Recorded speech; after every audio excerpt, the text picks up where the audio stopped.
महाकारुणिक तथागत भगवान गौतम बुद्ध तसेच परमपूज्य बोधिसत्व डॉक्टर बाबासाहेब आम्बेडकर, इनको मेरा त्रिवार नमन।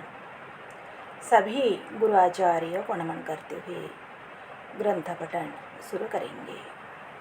आप सबका स्वागत है।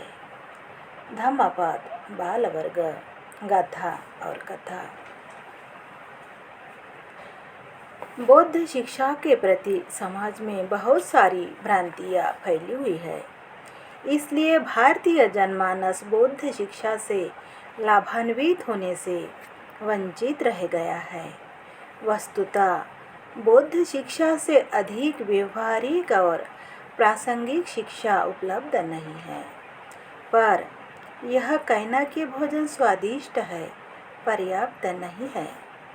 अगर हम उस भोजन को ग्रहण नहीं करते हैं, बौद्ध साहित्य को मात्र पढ़ना और कहना कि यह अच्छा है पर्याप्त नहीं है। इसका सही लाभ उसे ही मिल पाएगा जो उन उपदेशों को अपने जीवन में उतारेगा। गाथा। यो बालो मय्यति बाल्यं पंडितो वापि तेन सो बालोच पंडित मानी सावे बालोति उच्चति। अर्थ, अगर मूर्ख होते हुए यह मानता है कि वह मूर्ख है तो वह पंडित के ही समान है। इसके विपरीत जो है तो मूर्ख पर समझता है अपने को विद्वान, वह वास्तव में मूर्ख है। वस्तुतः मूर्ख कौन है? दो जेब कतरों की कथा। यह धम्म कथा शास्त्र ने जेतवन में दो गिरहटों के संदर्भ में कही थी। एक बार दो मित्र जेतवन में धम्म श्रवण सुनने सामान्य नागरिकों के समूह में बैठ गए।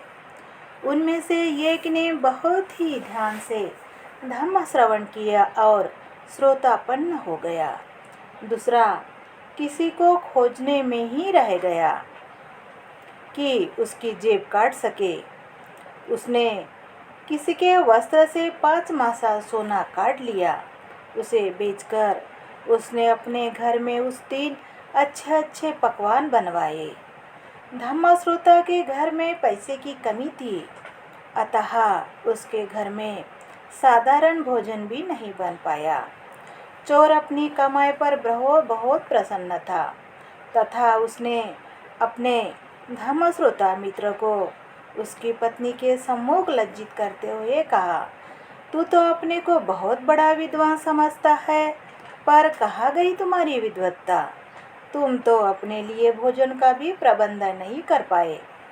दूसरे मित्र ने उसकी बातें ध्यानपूर्वक सुनी तथा मन ही मन सोचा कि मेरा मित्र निश्चय ही मूर्खतावश इस प्रकार की बातें कर रहा है।